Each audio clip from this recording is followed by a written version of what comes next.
What a game, what a game, what a game. Los Angeles Chargers had a 27-0 lead. 27-0. 27-0. They're in that first half, and they lose it. 31-30. That's just a bad way to lose. You can't lose a 27-0 lead, and it's just not good. It's just not good. It's a bad situation. The Chargers were in complete control, and you thought at that point, after being up 27-0, we were going to talk about the Jaguars and that team, being a young team and not being ready for the moment, not being ready for the time, not being ready to play at a playoff level. Then all of a sudden, the Chargers just imploded. Joey Bosa imploded. And then ultimately, those guys imploding cost them the game. You can't lose that type of lead in that particular moment, at that particular spot, in this particular game. It's just unacceptable.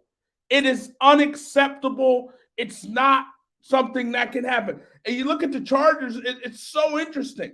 It's so interesting. This is just such a Chargers way to lose. We remember last year. Ended the regular season, that last regular season game where all they had to do was get a tie, and then Brandon Staley inexplicably called a timeout. Raiders went back on the field, ran another play, ultimately got in field goal range, ultimately kicked the field goal, ultimately won the game. And then you look at tonight, and again, 27-0. You're in control. You're picking off Trevor Lawrence left and right. 4 interceptions in the first half. Asante Samuel Jr., 3 of those picks. I mean, you're doing everything you need to do, and you're in position to win this game, and you're up 27-0, and you falter and you lose. Can't happen. Unacceptable. Shouldn't happen. But let's give credit to the Jaguars. Give credit to Doug Pederson, calling some great play calls there, including that big play call on that 4th and 1 that put him in position to kick that game-winning field goal.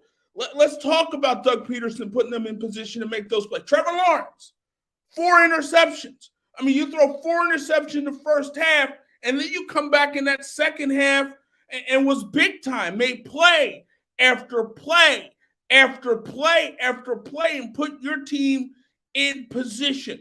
4 touchdowns, 4 interceptions. It's not a beautiful stat line. It's not how you're supposed to win. It's not the way you want to win, but it's the way the Jaguars won this game, and it's the way they've won throughout the course of the season. It's been a lot of ups and downs for this team, and they find ways and found ways to win games in the craziest and most ridiculous of ways. But you look at this team, and last week against the Tennessee Titans, win the game, you get into the playoffs. Well, they were down for most of that game. And it took a 37-yard fumble recovery and return by Josh Allen to put them over the Titans ultimately in this spot. But they were down in that particular game. They didn't play well in that particular game. Offensively, they struggled at times in that particular game. But the defense picked them up. Unfortunately, Joshua Dobbs was the quarterback in that particular moment, that particular spot. But man, Jaguars, find a way. Dougie Pederson, look, let's give Doug Pederson some credit at this point. Doug Pederson is a guy who, led the Eagles to a Super Bowl victory in 2017, led them to the playoffs in 2018 and 2019. And so only time Pederson didn't get into the playoffs their first year, Carson Wentz's rookie year, and then his last year with Philadelphia. But he was 3 straight playoff appearances, a Super Bowl title. I mean, Doug Pederson has won in this league, and obviously his first year in Jacksonville, which was a mess. I mean, the Jaguars were a mess last year under Urban Meyer. They were an absolute mess. That wasn't a pro team the way it was coached. And then ultimately, Doug Pederson comes in there. You get a pro coach in there, and Doug Pederson goes in there and coaches his butt off and puts his team in position to win the AFC South and then ultimately win a playoff game. Look, coming into this game, the Jaguars' season was a success. Jacksonville, their season was a success. They lose this game, you know what? Successful season. You didn't win much a year ago. You win a lot this year. You go to the playoffs. And again, your season's a success just playing in this game. Now, I mean, it's even more a success. I mean, a crazy success. I mean, out of this world success. No one expected Jaguars to do what they're doing this season and to win a playoff game, to win the AFC South, win a playoff game, and advance in the playoffs and get to the divisional round and be 2 games away from a Super Bowl. No one expected that from the Jacksonville Jaguars, and that's a credit to Doug Pederson. That's a credit to Trevor Lawrence, and that's a credit to that Jacksonville Jaguars franchise. No one expected this. No one.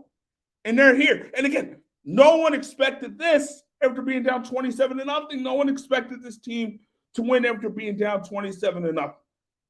Period, point blank. But they got the job done, and they move on. Wow. And Joey Bosa. Obviously, Joey Bosa is a big-time defensive end. He's elite. He's big-time. He gets after a quarterback. But he made some bad plays here. That offsides, obviously, in that third quarter there, Jacksonville, the Chargers got a sack in that spot. Bosa goes off sides. Jacksonville was able to score on that particular drive. And obviously, if that sack happens and then if it goes through without the penalty, obviously the Chargers probably stop him there on that particular drive. But again, Bosa's off sides, and ultimately the Jaguars were able to score. And then late in the game, Bosa thought it was a false start, which it was. It was a false start, but they didn't call it. And then Bosa, throws his helmet down before he gets to the sidelines, gets an unsportsmanlike penalty. Jacksonville goes for 2, which I was like, I don't know if they should do it, being that, obviously if you kick the field goal, it's 30-27 at that point, field goal meaning extra point. But no, Jacksonville said, you know what, we're going for 2. Trevor Lawrence, his 6'6" frame, puts the ball over, and the Jaguars are down 2 instead of 3, and then ultimately they get the ball back, and then ultimately they kick the field goal, and then ultimately they win this game 31-30. Wow. And a lot of things, this is the third best comeback in NFL history, playoff history. So a lot of things have to happen for you to come back from 27-0. A lot of things have to happen. Maybe some luck. Joey Bosa being offsides. Joey Bosa, instead of slamming his helmet on the sidelines, he just slammed it right before he hit the sideline. That's a level of luck. So if he's able to get off the field, he's pretty close to the sideline. If he's able to get just a few steps, away, if he just a few steps, he's on the sideline and he's slamming his helmet on the out of bounds. And again, not an issue, not a problem, no penalty. Jacksonville just kicks the extra point. So instead of Jacksonville hitting the game-winning field goal down the stretch there, it would have been the game-tying field goal. And so, again, you need a level of luck. And Joey Bosa, he helped out. He helped the Jaguars have that level of luck. He helped. Purposely, accidentally, whatever. He helped. And again, you need those type of things. You need some fortuitous bounces. You need fortuitous bounces to go up 27-0.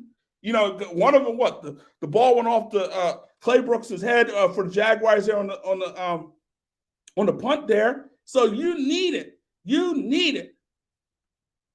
Yeah, yes, it could have been a false start in that particular spot, but it wasn't called. So if something's not called, you got to play through. And again, you can't compound that by slamming your helmet on the ground before you get off the field. That 15 yards cost you a point, and that's the difference in the ball game. That's the difference in the game.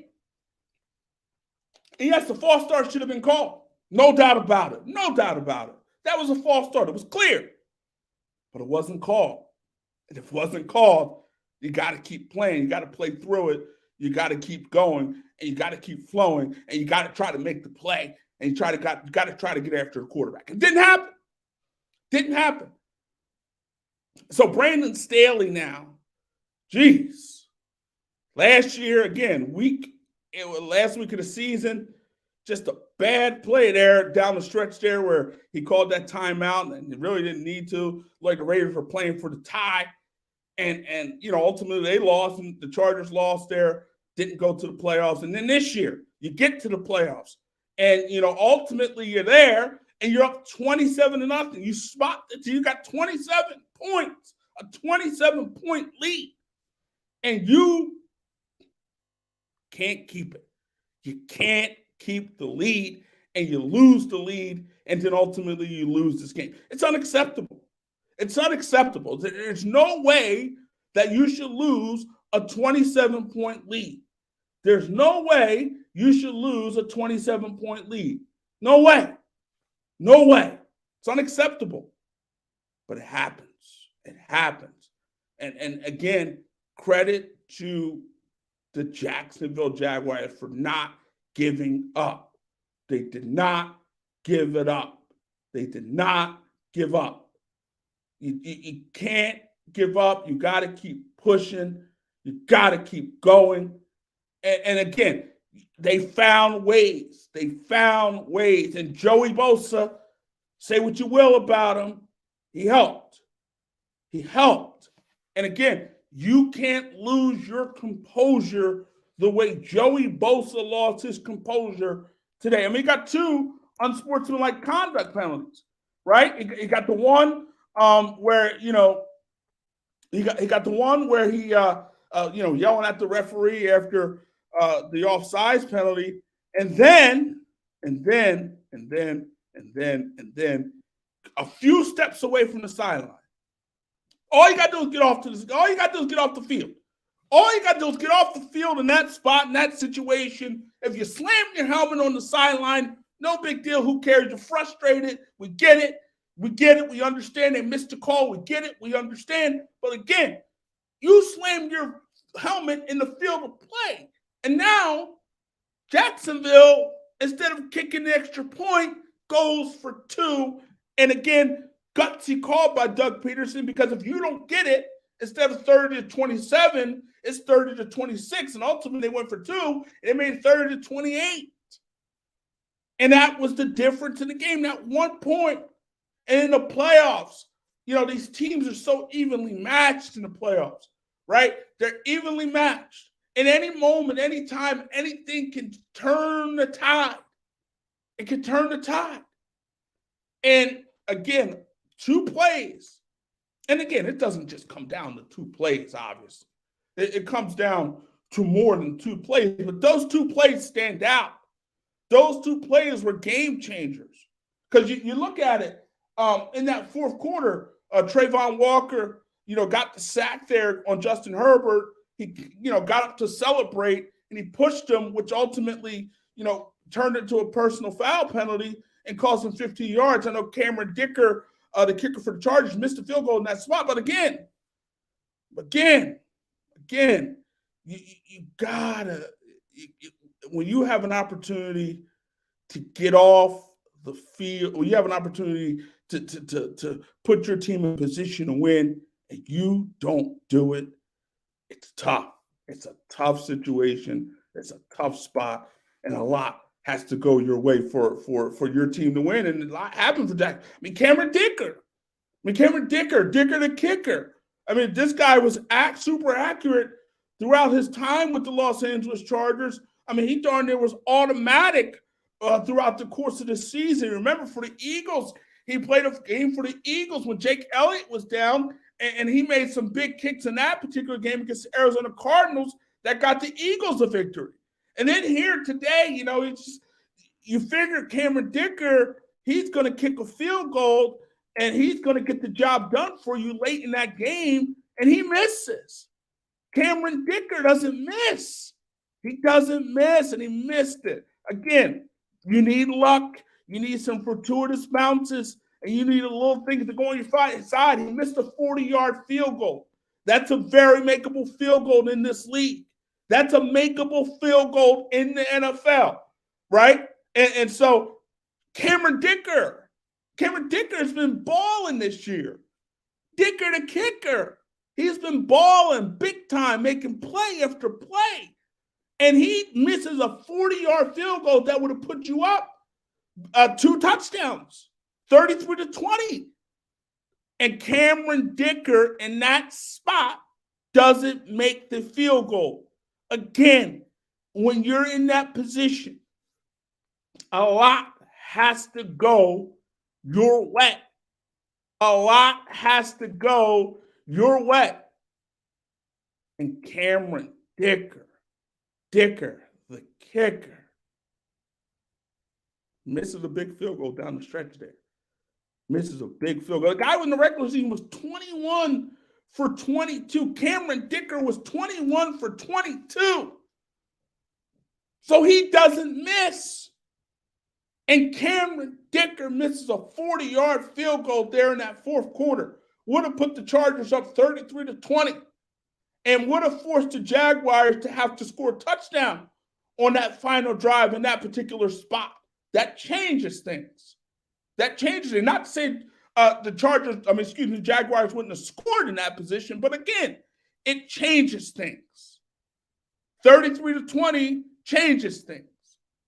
Again, a lot has to go your way if you want to come back from 27-0.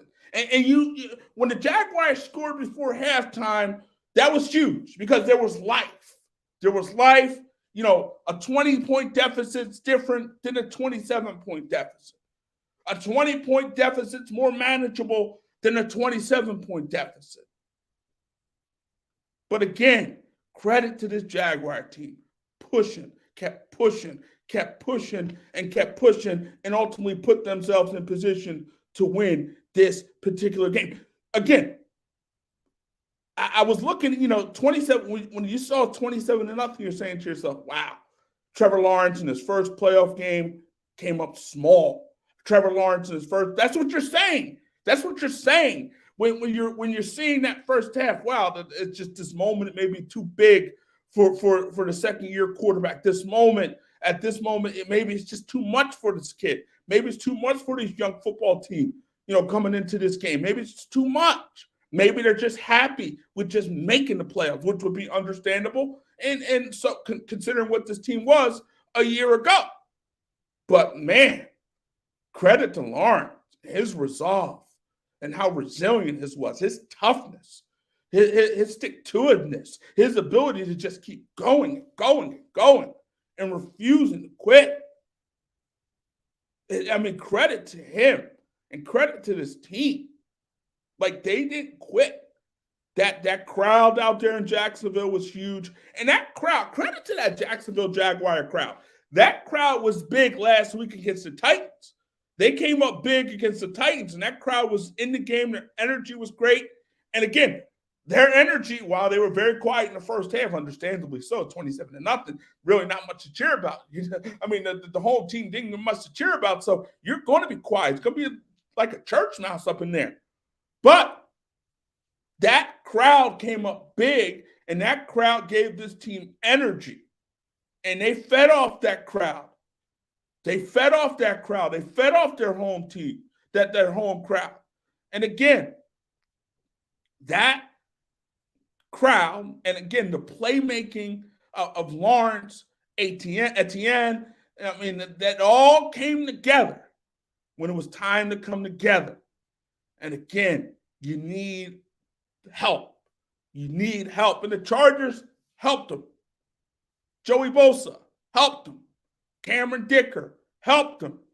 You need help. Brandon Staley, I guess, helped them, right? You need help in that when you're coming back from 27-0. And they got help. They got help. And it just you look at the Chargers over the years, man, they just find ways. It just seems like they just find ways to lose, right?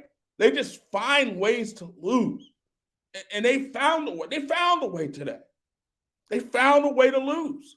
And anytime you blow a 27-0 lead, you find a way to lose.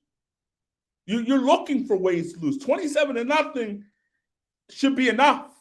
27-0 should be it. 27-0 could be you at that point. Obviously, you never, want to say game's over, but 27-0 should have you. You know what? Let's start getting these things prepped. We're going and we're moving on. 27-0 should have you having all those thoughts, ideas, beliefs. 27-0 should have you thinking it's a done deal. It's a wrap. We're about to be moving on. 27-0 should have you doing that. But it didn't have them. Clearly. Maybe it did. That's why they came back to Jaguars. Maybe, we're like, we got this now. We're good. We can settle down a little bit, right? But no, there was no quit in that Jacksonville team. And there's been no quit with this team. I mean, this team hasn't quit all year long. The Jacksonville Jaguars have not quit all year long. This is a team that, they started well. They started the season 2-0, right? And, so it's been up and down for this team. Started not 2-0, I'm sorry. They started the season 2-1. And that was including a big victory over the Chargers, 38-10 in week 3. So they started the season, right, kind of, started the season pretty well. Then they went on a 5-game losing streak, and they were 2-6. At that point, you're like, it's probably not happening for this team. And then they, before their bye week in week 10, they were 7-3-7. I believe at the time the Titans were 7-3. And then the Titans, went on a terrible losing streak, didn't win again, right? Titans were 7-3, didn't win again, finished season 7-10.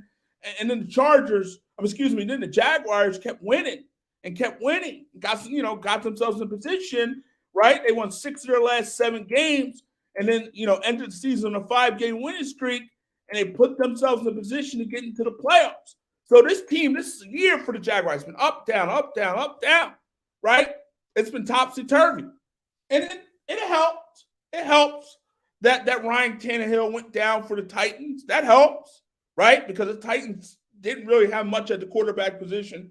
After that, Malik Willis wasn't ready, right? Joshua Dobbs started the last 2 games.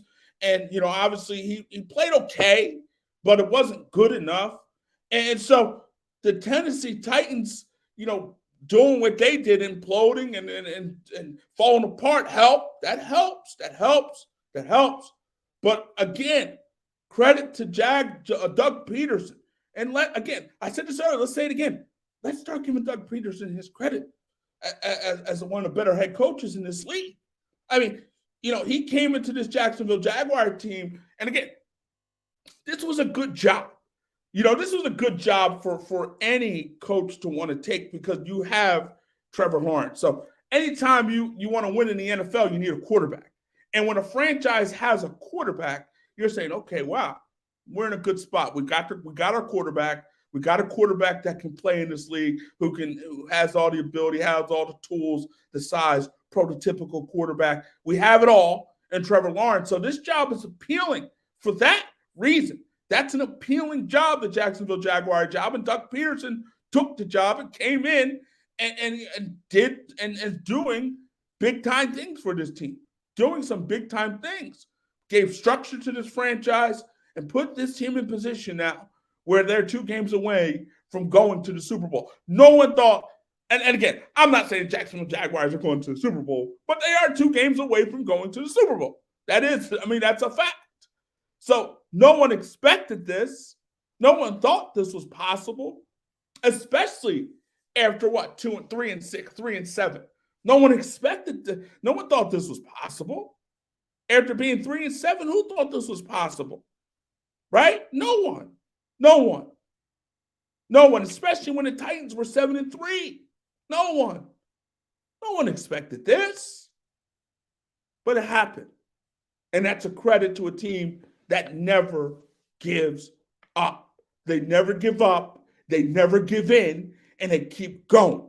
And they've never given up. And they've never given in. And tonight, against the Chargers, 27-0. Never give up. Never give in. 27-0, and you're still pushing. 27-0, and you're still fighting. 27-0, you're still clawing. 27-0, you're still going. And you're still fighting. And there was a lot of fight tonight from the Jacksonville Jaguars, and a lot of fight from their quarterback, Trevor Lawrence. Trevor Lawrence was abysmal in the first half. Trevor Lawrence was bad, right? That was one of the worst first halves you could see from a quarterback. I mean, it was terrible. You threw 4 interceptions. 4 on your first 6 possessions, 4 of them ended in interceptions. That's bad. That's bad. But you know what? Second half was better. Was great. Was the opposite. And he balled out in the second half. And he made plays in the second half. And he put his guys in position to win in the second half. That first half, right? You can't, usually, obviously that's a recipe for disaster. 5 turnovers, that's a recipe for disaster on any level, in any game, in any situation in the NFL. It's a recipe for disaster. If you turn the ball over that many times, more than likely you're losing. You turn the ball over 5 times, you're losing. On any given Sunday, you're losing. But not the Jacksonville Jaguars, not Trevor Lawrence, not Travis Etienne, not Doug Pederson, not this football team. Not this football team who battled and fought and did what they got to do to put themselves in position to win this game. And we get, again, Joey Bosa. And I don't want to belabor the point because I've been on it for a while. But Joey Bosa, well, I was on it earlier. But Joey Bosa, you can't do it. You can't do that in those spots, in those situations. You have to play and keep your composure. You can't do what Joey Bosa did. Joey Bosa, I'm not saying it's Joey. I'm not saying it's just Joey Bosa's fault that they lost this game. No. But his offsides penalty there when the Chargers had a big sack and probably would have held the Jaguars to a field goal was huge. Him, that unsportsmanlike conduct penalty, slamming his helmet before he got off the field was huge. These plays were huge. Again, 2-point conversion. Again, if they don't get that penalty on Bosa, they don't go for 2. They're kicking the extra point. And again, anything can happen on extra point. Maybe you miss it. Who knows? But again, they're kicking the extra point. And it's 30-27 at that point if Joey Bosa doesn't do what Joey Bosa did.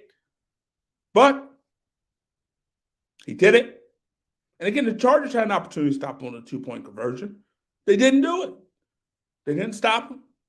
And they got the job done. And going back to that 4th down, that 4th and 1 there for the Jaguars there in that final drive, Doug Pederson there, he said he saw something. He called a timeout in that particular spot, called it back, and maybe changed the play. Looked like it was going to be a quarterback sneak first time, and it looked like it was going to be a quarterback sneak the second time.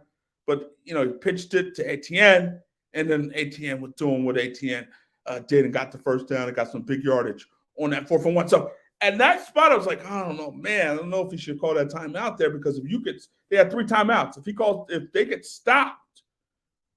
stopped there in that particular spot, you still have the 3 timeouts that you can use and have at your disposal. So you could stop them 3 times and also you get the ball back because, again, it is 30-28 and all you need is a field goal in that spot. So I was like, I don't know if Doug should have called that timeout in that spot because if he calls it there and they get stopped, well, you only have 2 timeouts left.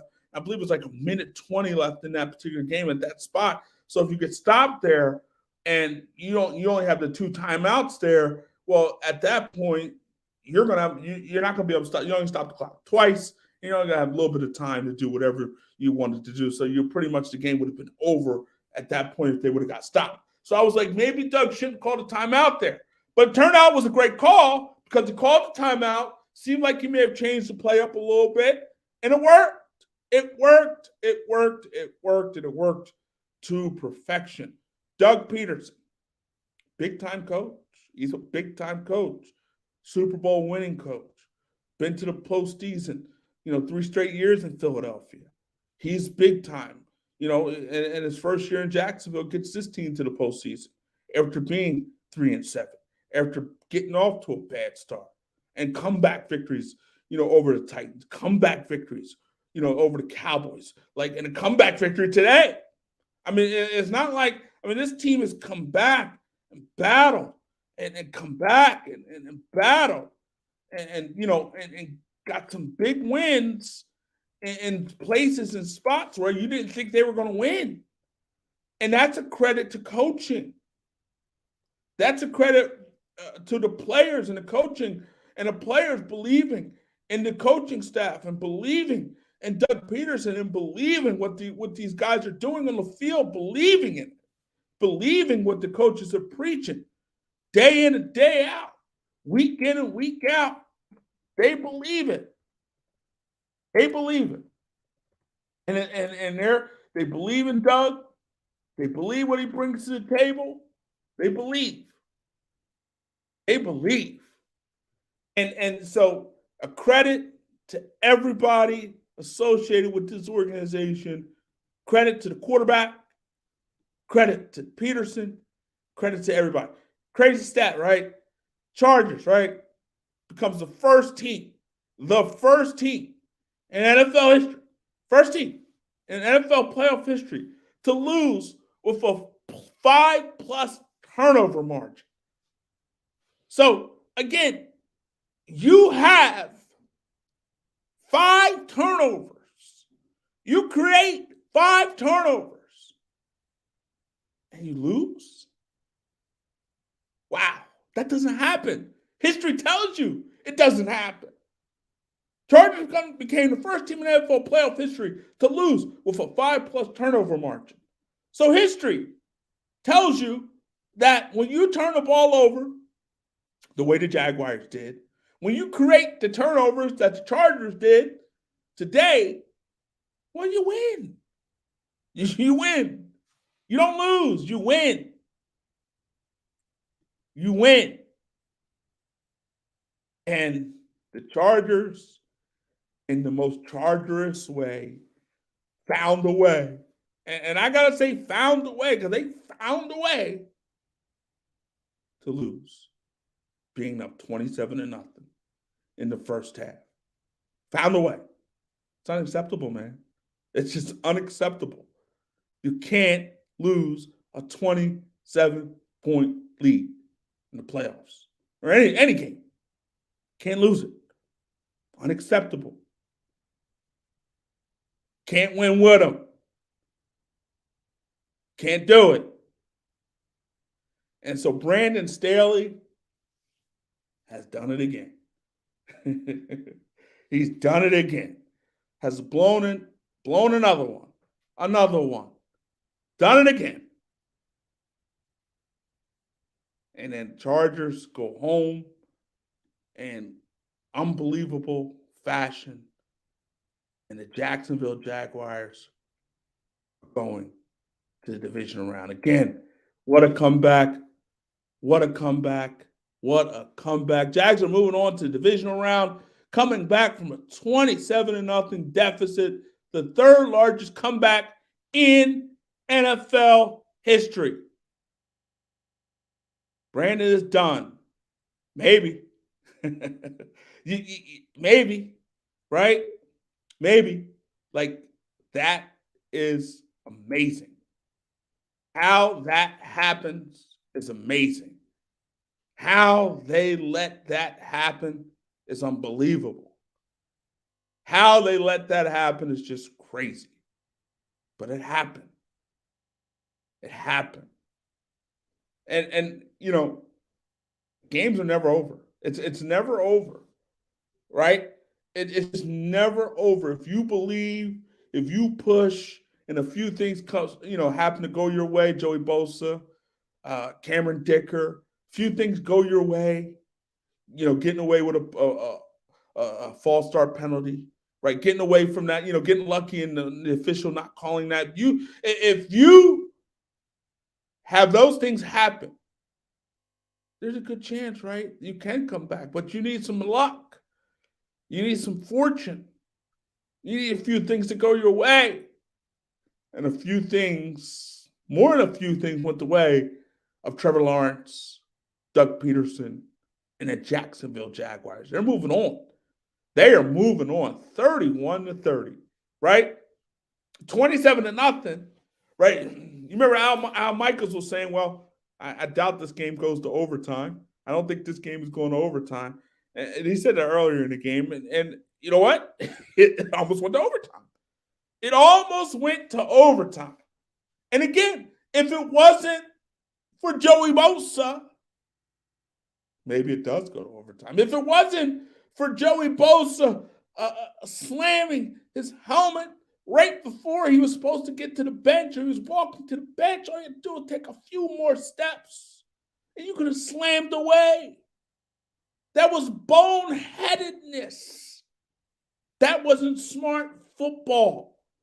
That was bad football. That wasn't smart, Joey. Joey B. Joey Bosa. That wasn't smart. You can't do that in that spot, in that situation, in that moment, at that time. You can't do it. And now, you go home. Now, you got January, February, March, April, May, June, July. Late July, early August, you get back at training camp. It's preseason. You got to go through all this again to get back to this moment. And there's no, I mean, obviously I think the Chargers are going to get back to this moment, get back to the playoffs, but there's no guarantee. You know, anything is possible, anything can happen. But again, Joey Bosa cost this team a ball game. Not just him. It's others. It's not just him. But man, those plays really stick out. Those plays really stick out. And, you know, credit to the Jaguars. They move on. They're moving on. They're moving on. Now, can they beat Chiefs or anybody? The Bills, you know, can they beat those teams? Probably not. Probably not, right? But anything's possible. They're the 4th seed, so let's just say Cincinnati. Let's just say Cincinnati beats the Ravens tomorrow, which probably will happen. Let's just say they do that, then they'll go to Cincinnati. Jacksonville's the 4th seed, so they're probably going to Cincinnati if the Cincinnati Bengals defeat the Baltimore Ravens, which is probably going to happen. Anything's possible, but more than likely the Cincinnati Bengals are beating the Baltimore Ravens. So the Bengals, which are the 3rd seed, would host the Jacksonville Jaguars, who are the 4th seed in the divisional round, if, again, the Bengals beat the Ravens, which many expect to happen. Huntley will play, but, I mean, he's no Lamar Jackson. And, but Huntley's solid. He's solid. And it gives Baltimore a chance. Definitely Baltimore has a chance in that particular game. But, again, we'll see what happens. But credit to the Jacksonville Jaguars. They're going on. They're They're moving to the next round. They're going into the divisional round. Last time this team made it this far was in 2017. Remember in 2017? Blake Bortles and those boys, Miles Jack and those guys, right? Jalen Ramsey and that defense, that Jaguars defense. Remember that year, 2017? They were up. They were up in the 4th quarter against Brady and the Patriots. But Brady, being Brady, got the Patriots back, and ultimately the Patriots were able to get to the Super Bowl. They would lose to the Eagles, of course, in 2017. But the last time the Jaguars have been to the playoffs, and that's the last time they've been to the divisional round of the playoffs, was 2017. So they're here. They're here. Obviously, that team was much more talented than the team that we see here. But, they obviously have a better quarterback. But Blake Bortles had a pretty good year that year for the Jaguars. His best year, the best year of his career, was in 2017 for the Jaguars. And Bortles, again, put them in position. They were close to winning that game against the Patriots. Jacksonville easily could have made the Super Bowl that particular season. And then the following years, it just fell apart. It ultimately fell apart. Doug Marrone eventually was fired. That didn't work out. Ultimately, they brought in Nick Foles. That didn't work out. He got hurt in week 1 and never really did much. Gardner Minshew was getting some playing time as well. And then ultimately, they got lucky. They got fortunate. They got the number 1 overall pick.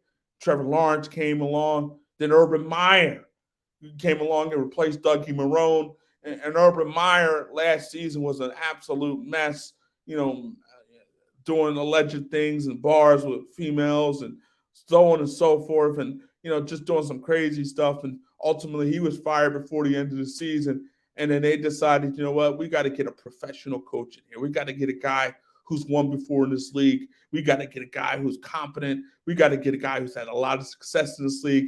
We got to go get Doug Pederson. And that's what they did. They got Doug Pederson, brought Doug Pederson in, and Doug Pederson, again, put this team in position down. They're 3-7 at one point. 7-3 were the Titans. 4 games behind the Titans with 7 games to play.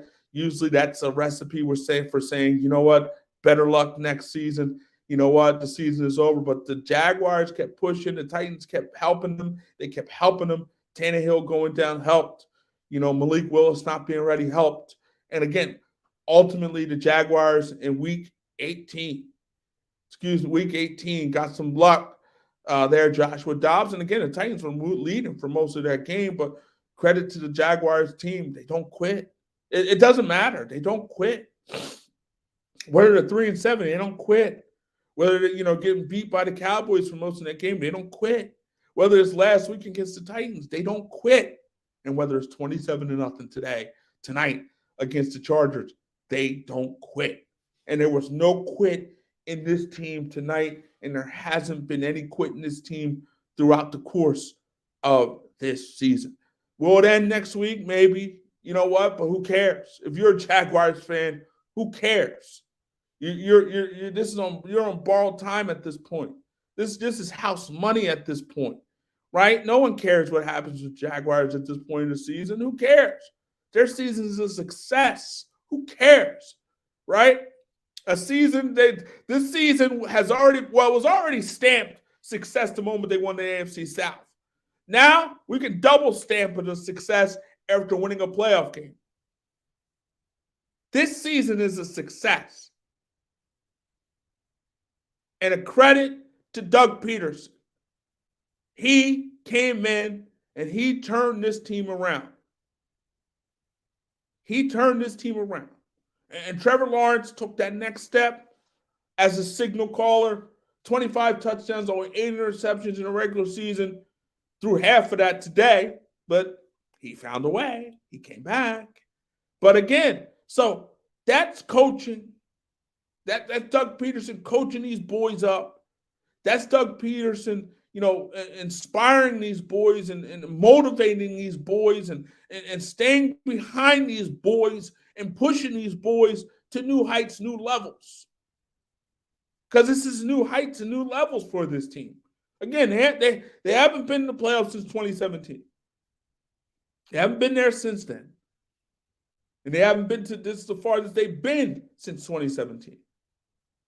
And that's a credit to Dougie P. He'll always be remembered in Philadelphia for what he did for that franchise and winning them their first Super Bowl. And he'll be remembered maybe in Jacksonville, at least for this season. I mean, who knows? He's got a little bit more than this for him to be remembered in Duval County. But again, he's off to a great start. He's off to a flying start, amazing start. He's off to a great start. Dougie P is off to a great start for the Jacksonville Jaguars. And again, Trevor Lawrence seems to have the goods, and he's only going to get better. It seems that way. He's only going to get better. And again, they keep building this roster, building this team, and keep improving this team. They spent a lot of money in the offseason. Jaguars spent a lot of money in the offseason to put themselves in this spot, in this position. They spent a lot of money. And so, and spending that money, obviously, they got some decent wide receivers in there. Christian Kirk, was a nice addition for this team. And at one point, they came in. Well, people criticized this team a year ago for drafting Travis Etienne.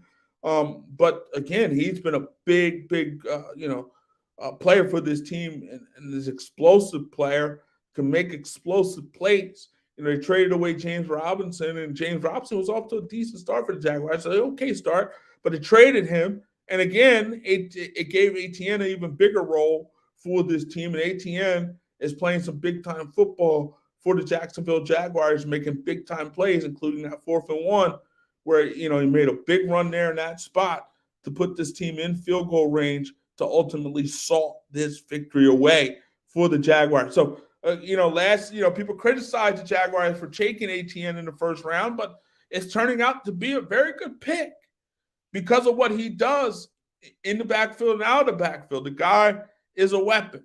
And him and Trevor Lawrence are college teammates, so Trevor knows what kind of weapon he is, and ATN knows what kind of weapon Trevor Lawrence is.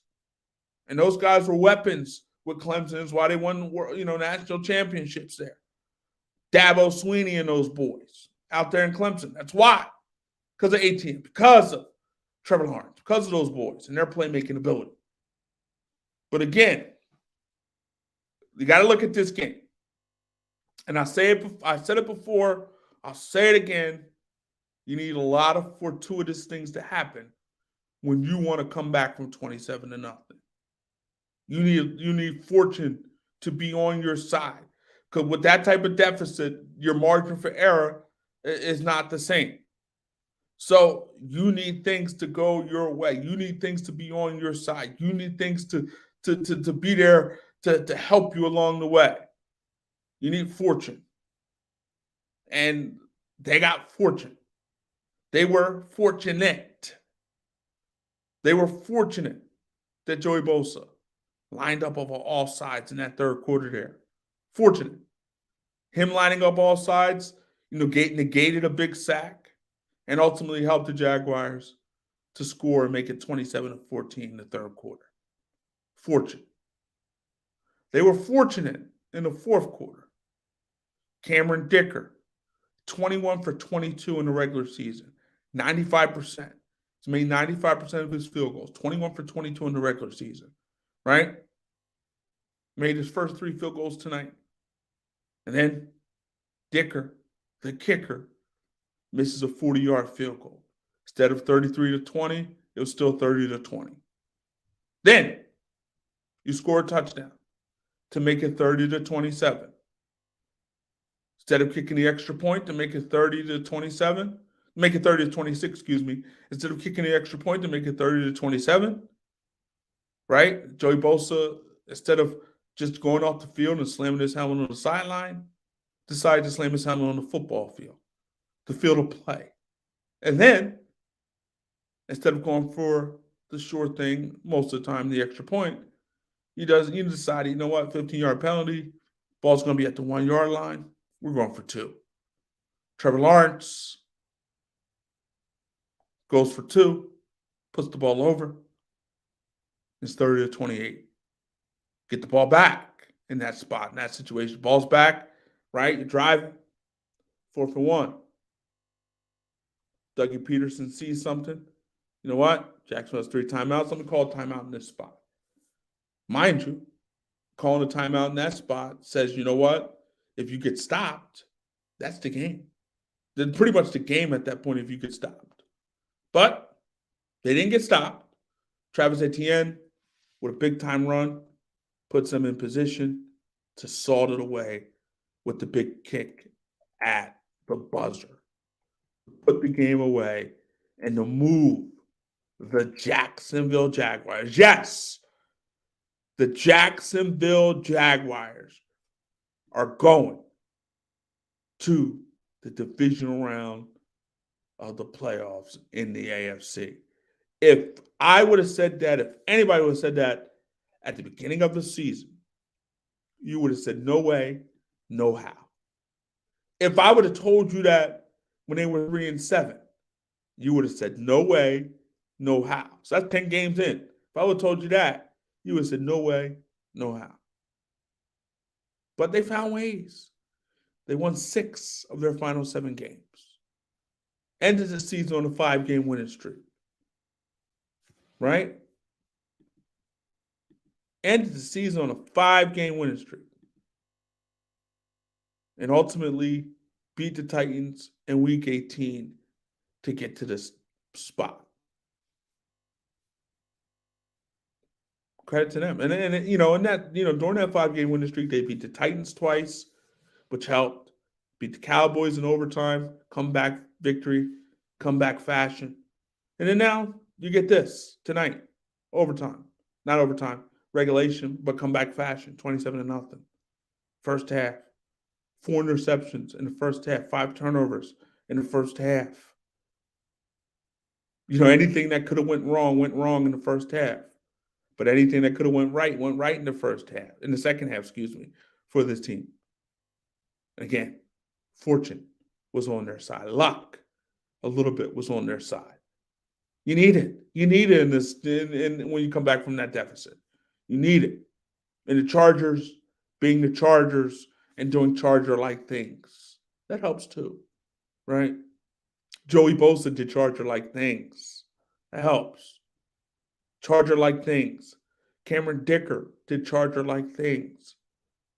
Think about it, remember Gary Anderson back in 1998 for the Minnesota Vikings was perfect in that season. He makes that field goal against the Falcons. I believe they go up 10 in that spot. Was it? Yeah, I think they go 10 in that. If he makes the field goal, they go up 10. Game is put away, and the Minnesota Vikings are in the Super Bowl that particular year. He missed it. Cameron Dicker, he makes that field goal, it's 33-20. And then the Jaguars have to score 2 touchdowns to win instead of having to score a touchdown to field goal.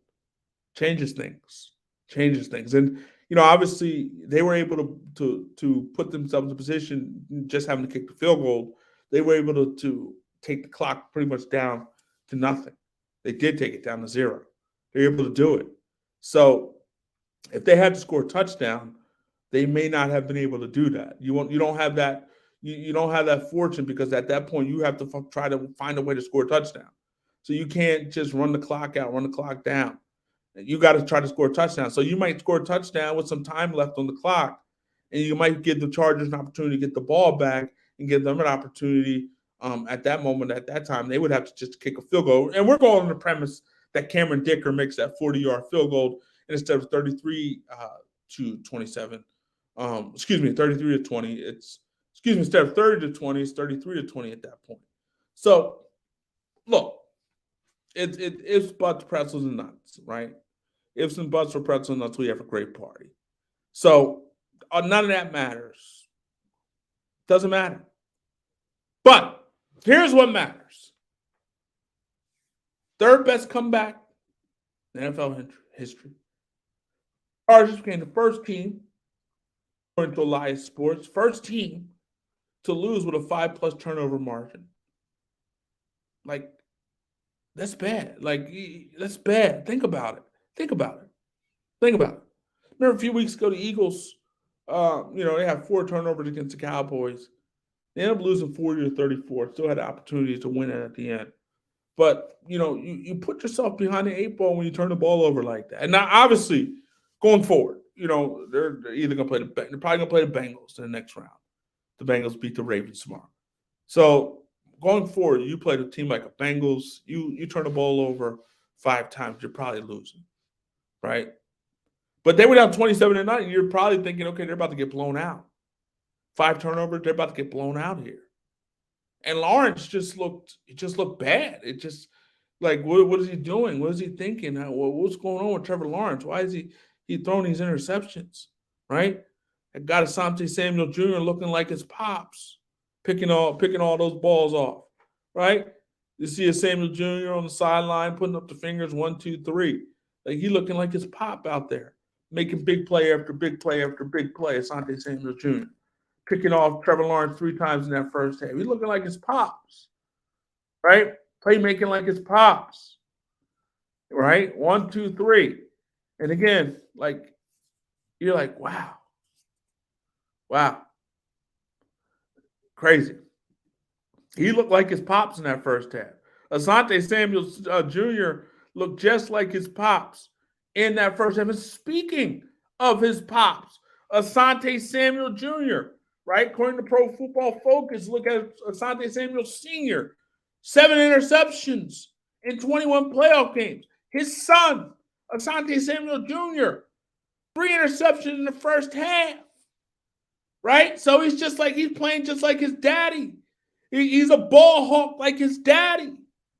And you thought, right? We've been talking about, it's like Asante Samuel Jr.'s 3 picks are almost an afterthought at this point. They really are. They're like an afterthought. Like I thought at the end of this game, what would we be talking about? We'd be talking about Asante Samuel Jr. a lot. We'd be talking about his big playability a lot. But, right? That's what I thought we'd be talking about. But because of just an implosion by the Chargers, because of bad plays, because of stupidity, because of just not closing the deal and sealing the deal, we're not going to really talk about Samuel Jr. much. This game is not going to be his game, his big time play. It's not going to be remembered as much as we thought it would be, because his team couldn't close the show. You got to close. You got to close. You got to close. You got to close. And especially when you're up 27-0, you got to close the door. You got to close that door. You got to close it shut. Lock it. The Chargers couldn't do it. They couldn't do it. And I thought Trayvon Walker, when he got that personal foul in that fourth quarter there, right? After the Jaguars got the sack, he got excited there, pushed Justin Herbert, 15-yard personal foul penalty in that spot. Chargers were moving the ball down. He thought maybe the Chargers were going to, put it away there. You thought they were going to find a way to put it away, and they didn't. Again, they put their kicker in a position, Cameron Dicker, where he should have made a 40-yard field goal. Is very makeable. And again, 21 for 22 in the regular season, 3 for 3 before that field goal in this game, and he misses it. Like, it was just improbable that Cameron Dicker missed that particular kick. It was improbable. Who thought he would miss that kick at that moment, that time? Improbable. Like, he was automatic. He was automatic. When Cameron Dicker comes on the field, it's automatic. And he's been a big kicker and made some big kicks. None bigger than him when he was playing for the Eagles, right? Jake Elliott got hurt, and Dicker came in and made the game winner against the Arizona Cardinals. So the kid has made some big kicks in his young career. And he had an opportunity to make a big kick tonight. He made 3 big kicks before that one. He had an opportunity to make a big kick, and he misses a 40-yarder. And again, leaves the door open. Instead of closing the door, right? Instead of getting that door almost shut, pushes it open a little bit. Kicks it right, and he also kicks the door open a little bit more for the Jaguars. Maybe it was left that he kicked it, but he missed it. He missed it. It wasn't what it needed to be. And again, the Jacksonville Jaguars, they go on. So we're about to get out of here now. Make sure you like, subscribe to the channel, support it. We'll be back here throughout the course of these playoffs, talking some football. Obviously, the playoffs today, you look at the 49ers rolled over the Seahawks. And again, you thought, here's the thing. You thought you were going to get maybe 2 duds today, right? And not to say the 49ers and the Seahawks was a dud, because Seahawks did leave 17-16 at halftime. And they weren't competitive throughout the course of the game, just fell apart there late. But you thought, okay, that was going to be a kind of a blowout, and you thought this was going to be a blowout, and you said, you know what, this wasn't really a good day of football. You're going to go home and saying, well, Saturday wasn't that exciting. Super Wild Card Weekend wasn't really off to a super start. That's what your thought process was, 27-0 at that point. But then we all know what happened, and then we say, okay, well, maybe there's hope. And then tomorrow, you got Minnesota hosting the New York Giants. Some people believe the Giants can pull off the upset there. We'll see. Minnesota's won a lot of close games this season. So there's some people believe there is some vulnerability. The Giants did play the Vikings very close in that first game those two teams played. Came down to the end. 61-yard field goal by Greg Joseph put the game away for the Minnesota Vikings in that one. So, a lot of people believe that the Giants have a shot tomorrow. They have a shot, sure. And you got Bills and Dolphins are first at 1:00. Not many people are giving the Miami Dolphins much of a chance in that one, and rightfully so. No Tua in that one, no Teddy Bridgewater. So they're rolling out Skylar Thompson for the Miami Dolphins. So they're going to Buffalo. Not many people expect the Dolphins to win. Hamlin was at the Buffalo Bills facility today. Maybe he's at the game tomorrow, and that might even give him a bigger lift. But no one gives the Dolphins a chance tomorrow. The people are giving the New York Giants a chance against the Miami Dolphins. And then in the nightcap, you have the Baltimore Ravens traveling to Cincinnati to play Joe Burrow in the Cincinnati Bengals. So we'll see what happens there. And on Monday night, you got the Cowboys and Buccaneers. I wish that Cowboys and Buccaneers game was tonight, actually. I wasn't hoping that wasn't going to be Monday night, but it is Monday night. And I think that could be a very interesting game. Could be Brady's last stand. 45-year-old Tom Brady. We'll see how much he has left. At some point, he's got to act his age. He's been acting his age a little bit this year, 45 years old. But, that's going to be an interesting game. Does Brady keep moving on? Or does, it end there in Tampa? And could be his last year in Tampa. So we'll see what happens there. So still more football to enjoy. Still more football to be had. We still got these 2 weeks of football are exciting because you got that Saturday, Sunday deal, right? You got the divisional round Saturday, Sunday. You got Super Wildcard weekend Saturday, Sunday, and Monday, right? So you got some exciting football, and it's going to be fun as these weeks go by. Right now, you got the Chiefs and the Eagles sitting at home. Some people believe the San Francisco 49ers are the class of the NFC at this point. They're the best team. They're playing some of the best football in the NFC and football, period. But at some point, Brock Purdy has to be Purdy. It has to be a 7th-round pick. Has to be Mr. Irrelevant, right? At some point, sometime, maybe we'll see.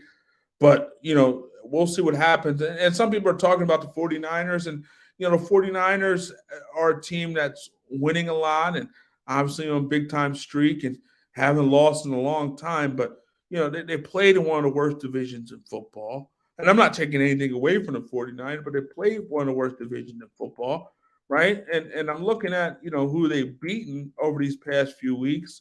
The Chargers, right? That's an impressive win. But, Arizona's not very good. New Orleans not very good. Miami not very good. I mean, take that back. Miami was very good at that time. And the Miami offense was rolling at the time. It's a quality win in San Francisco. But Tampa Bay is a sub 500 team. They made the playoffs. Beat Seattle. They beat Seattle today. Beat Washington during that streak. Commanders didn't make the playoffs. Beat the Raiders. They didn't make the playoffs, and they beat the Cardinals again. So they haven't beaten, a lot of great teams during their 10-game winning streak in the regular season. But, a lot of people are on that bandwagon. And you look at it, a lot of times in this league, it comes down to which team is playing the best football at the right time and during playoff time. And it seems like the 49ers might be that team, might fit that description. But again, we'll see. Brock Purdy is a rookie. Brock Purdy is a 7th-round pick.